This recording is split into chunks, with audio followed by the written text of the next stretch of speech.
Hello everyone, welcome back to the video lectures of Commerce Journal. तो friends, आज का हमारा जो टॉपिक होगा it would be revaluation account. Very important topic.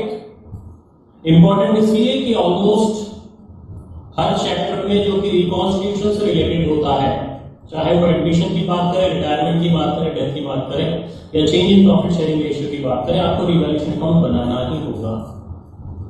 Examination में मान के चले, बोर्ड एग्जामिनेशन के अंदर चाहे वो स्टेट बोर्ड का हो चाहे वो सेंट्रल बोर्ड का हो, एक क्वेश्चन 100% आएगा आपका रिवैल्यूएशन अकाउंट का. दिस इज इनएविटेबल, इससे बच नहीं सकते आप.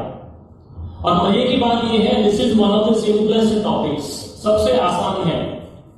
आज अपन छोटे से वीडियो लेक्चर के अंदर 10-12 मिनट का वीडियो लेक्चर जो है, इसके अंदर हम लोग समझ जाएंगे कि रिवैल्यूएशन अकाउंट होता कैसे और बनाते कैसे. हिंदी में इसे कहते हैं पुनर्मूल्यांकन खाता. तो सबसे पहले हम रिवैल्यूएशन का मतलब समझते हैं.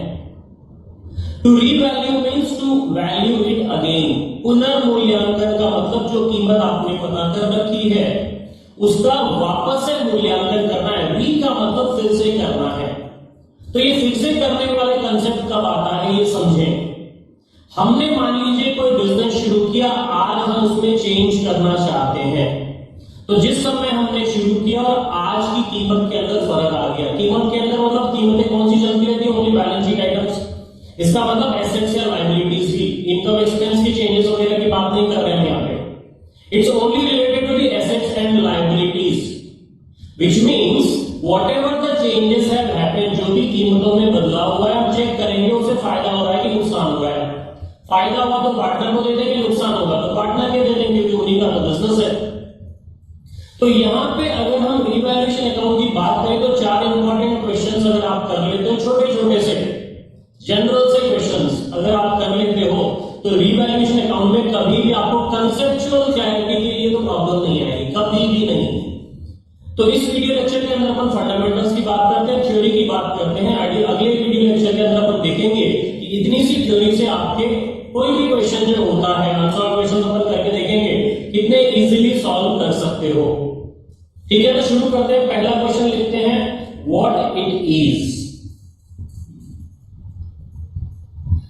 फिर हम लोग 3-4 लाइन छोड़ देते हैं, फिर लिखते हैं व्हाई इज इट प्रिपेयर्ड. फिर से हम 3-4 लाइन छोड़ेंगे और लिखेंगे व्हेन इज इट प्रिपेयर्ड. और फिर से 3-4 लाइन छोड़ेंगे और लिखेंगे हाउ इज इट प्रिपेयर्ड. हमने क्या किया, इसका ढांचा बना लिया, स्केलेटन बना लिया. ये 4 बातें अगर आपको समझ में आ जाती है तो रिवैल्यूएशन अकाउंट तो समझ में आ गया. तो 4 सवाल कौन कौन से, सबसे पहले साहब है क्या चीज ये, तो लिखें व्हाट इट इज के अंदर the account prepared to distribute the profit or loss on revaluation of assets,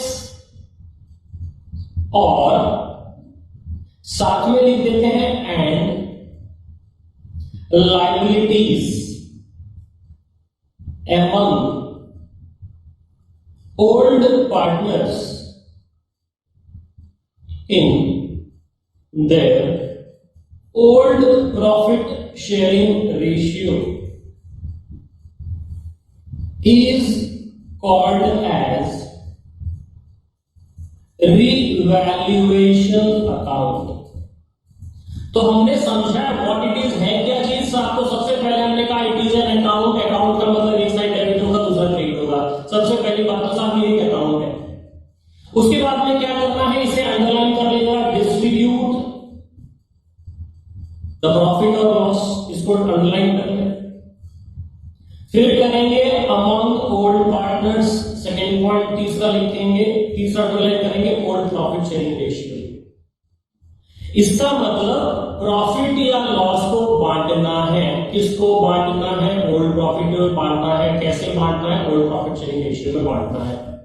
second question का जवाब लिखते हैं, the value of assets and liabilities may change on the date of reconstitution of partnership firm as compared to its book values.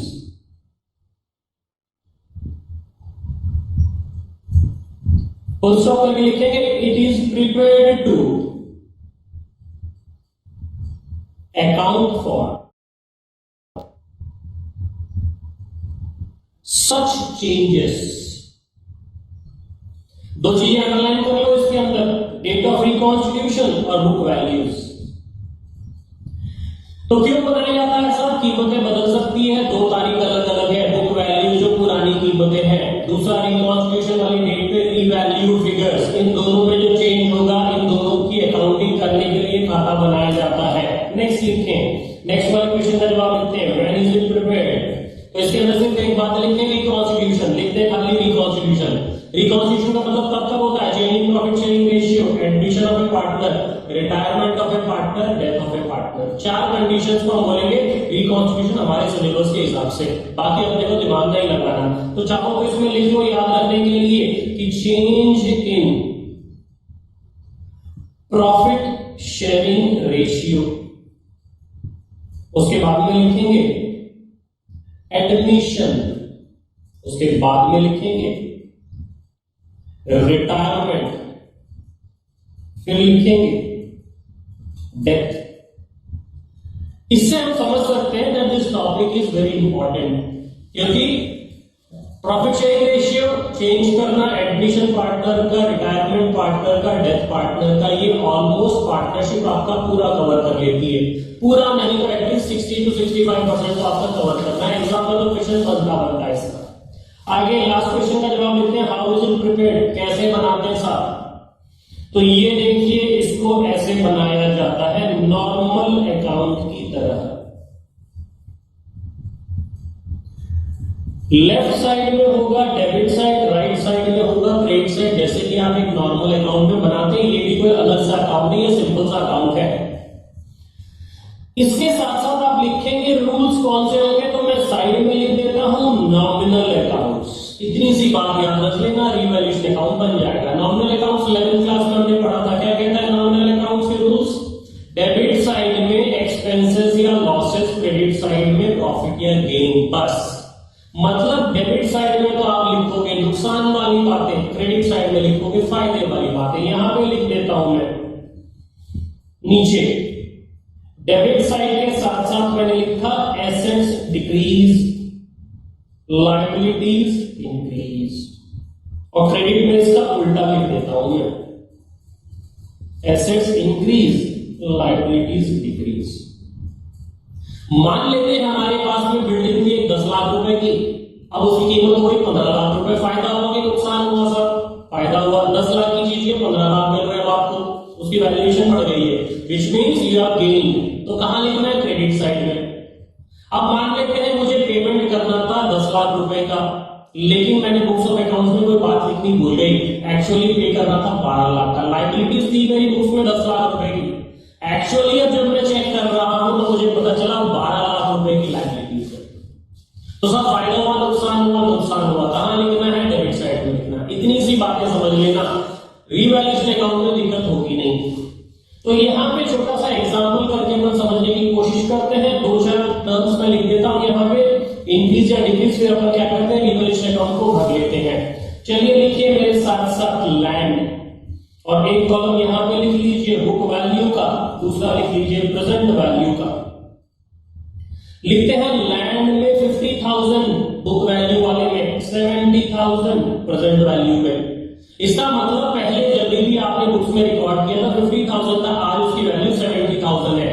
50,000 की जमीन 70,000 की हो गई। आपको फायदा हुआ कि नुकसान हुआ? बिजनेस को फायदा हुआ। कहां लिखना है? क्रेडिट साइड में। लिख दो यहाँ रिवैल्यूएशन अकाउंट के क्रेडिट साइड में लैंड 20,000 है ना। इसी आगे देखो लिखते हैं मशीन 1 लाख रुपए बुक वैल्यू। और प्रेजेंट वैल्यू वाले में लिखते हैं 80,000। इसका मतलब क्या हुआ, 1 लाख रुपए की जो मशीन थी आपकी 80,000 की हो गई, मशीन की कीमत कम हो गई, मतलब नुकसान हो गया। नुकसान कहां लिखते हैं, डेबिट साइड में लिखें मशीन 20,000। आगे लिखते हैं साहब कार, बुक वैल्यू में लिखे 50,000, रीवैल्यू फिगर में या प्रेजेंट वैल्यू में लिखे 50,000। अब कार की कीमत ना बढ़ी है ना कम हुई है, तो रीवैल्यूएशन कोई फायदा हो गया, कुछ नहीं हुआ। जब रीवैल्यूएशन हुआ ही नहीं है, कीमत वो की वो है, तो रीवैल्यूएशन अकाउंट में लिखना ही नहीं है। तो ये वाला जो टर्म है हम कार में लिखेंगे। इसका मतलब बैलेंस शीट में जो भी कीमतें दे रखी है और चेंज वाले में को अगर कुछ दे नहीं रखा है तो you will not record this in the revaluation account at all, नहीं लिखना है इसको। आगे लिखते हैं क्रेडिटर्स, इसमें लिखें बुक वैल्यू 1000 लिखें और प्रेजेंट वैल्यू में लिखें 500 रुपीज।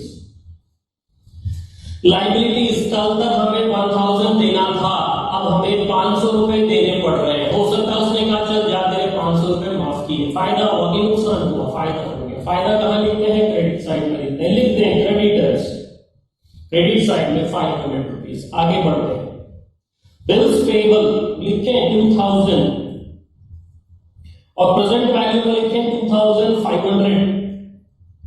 बिल्स पेबल हमने अकाउंट फॉर किया था 2000 का, लेकिन अब पता चलता साहब ये 2000 नहीं 2000 है। वास्तव मान लीजिए हमने पेमेंट टाइम नहीं किया, इंटरेस्ट बढ़ गया, हमारी लायबिलिटीज बढ़ गई। लायबिलिटी बढ़ गई इसका मतलब पैसा ज्यादा चुकाना है, amount to be paid is more than what it was expected earlier. तो ये रीवैल्यूएशन की वजह से लॉस हुआ। लॉस कहां लिखते हैं, डेबिट साइड में लिखते हैं बिल्स पेबल 500 लिखें। फिर उसके बाद में इन्वेस्टमेंट्स, बुक वैल्यू में लिखेंगे 1 लाख, प्रेजेंट वैल्यू में लिखेंगे 2 लाख। इन्वेस्टमेंट हमारा 1 लाख रुपए का था, 2 लाख का हो गया इन्वेस्टमेंट की मार्केट वैल्यू। फायदा हुआ, नुकसान हो गया, फायदा हो गया। कहां में लिखेंगे उसको, क्रेडिट साइड में रिवैल्यूएशन अकाउंट के लिख देते हैं, क्रेडिट साइड में रिवैल्यूएशन अकाउंट। तो मान लीजिए इतना ही क्वेश्चन है आपका, तो हम लोग क्या करेंगे, अब चेक करेंगे कि इस रिवैल्यूएशन की वजह से फायदा हो रहा है कि नुकसान हो रहा है। ओवरऑल सभी रिवैल्यूएशन करने के बाद में ओवरऑल प्रॉफिट हो रहा है कि लॉस हो रहा है, तो चेक करते हैं अपन। यहाँ पे 1,20,500 यहाँ है 20,500, इसका मतलब 1 लाख रुपीस का प्रॉफिट है। क्रेडिट साइड का टोटल ज्यादा है, क्रेडिट साइड में आप प्रॉफिट लिखते हो, तो प्रॉफिट साइड का टोटल ज्यादा है, इसका मतलब प्रॉफिट है। प्रॉफिट कितने का, 1 लाख का। 1 लाख को बांट देते हैं अपन पार्टनर्स को, मान लेते हैं एज्यूमिंग दो पार्टनर्स है ए एंड बी, दोनों का प्रॉफिट शेयरिंग रेशियो सेम, तो अपन क्या लिखेंगे यहाँ पे, लिखो to profit on revaluation transfer to A's account B's account 50,000 बराबर हमने बांट दिया। देखा आपने कितना इजी है रिवैल्यूएशन अकाउंट। सिंपल सा एक अकाउंट है जिसके अंदर आपको सिर्फ ये ध्यान देना है कि कीमत बदली है, चेंज होने की वजह से या तो फायदा हो रहा है या नुकसान हो रहा है। फायदा हो रहा है तो क्रेडिट साइड में, नुकसान हो रहा है तो डेबिट साइड में।